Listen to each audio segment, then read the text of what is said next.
In 2023, the National Eating Disorders Association replaced its human-staffed helpline with a chatbot named Tessa.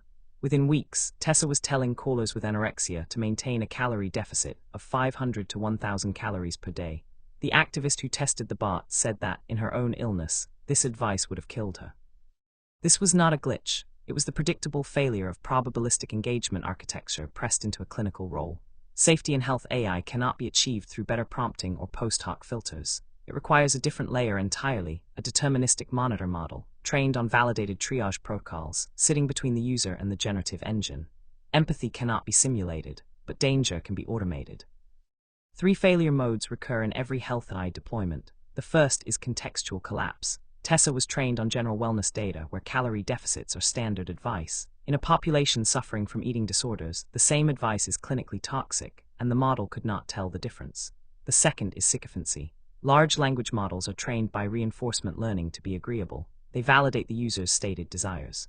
They do not push back on distorted cognition. The third is stateless moderation. Turn-by-turn safety filters scan for banned words. They do not track the accumulation of risk across a session, the slow drift from healthy food to counting calories to hiding meals. The architectural answer is the Clinical Safety Firewall. 3 components, none of them generative. The first is the input monitor. Before any user message reaches the language model, it passes through a small classifier, typically a BERT model, distinct from the chat model. The monitor performs 3 checks. Lexical gating scans for high-risk keywords, suicide, starve, razor. Semantic similarity compares the message vector against a library of crisis scenarios. The phrase, "I do not want to wake up tomorrow," contains no banned word, but it matches the vector of suicidal ideation. And protocol mapping classifies the input against the Columbia Suicide Severity Rating Scale, the C-SSRS, into ideation with plan, ideation without intent, and so on, if the risk score crosses a defined threshold. The firewall executes the second component, the hard cut. The connection to the language model is severed. The user's message is not paraphrased to the LLM with a softened system prompt. The conversation is switched to a pre-validated hard-coded crisis script, the 988 suicide and crisis lifeline. No probabilistic generation occurs. If the input passes, the third component inspects the model's reply. The output monitor scans every response for prohibited advice, dosages, weight loss instructions, hallucinated citations, and silently censors violations before they reach the user.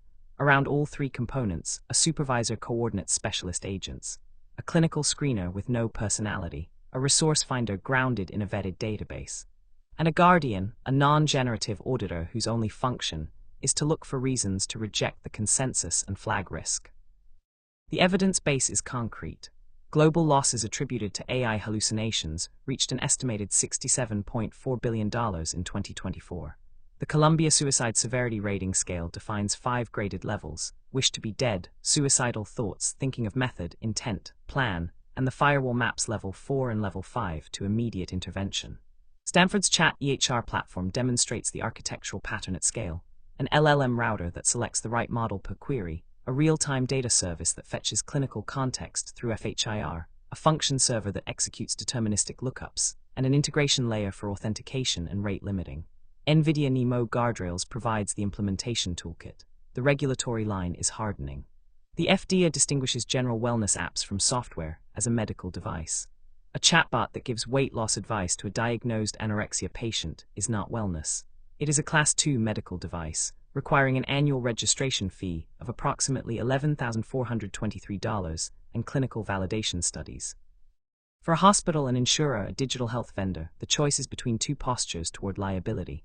A safety filter is a screen door. A clinical safety firewall is a bank vault. With a black box wrapper, the carrier asks, "Why did the model say this?" The answer cannot be produced. With a deterministic firewall, the carrier asks the same question and receives a precise reply. The safety monitor triggered Rule 42 on the input, "I want to die."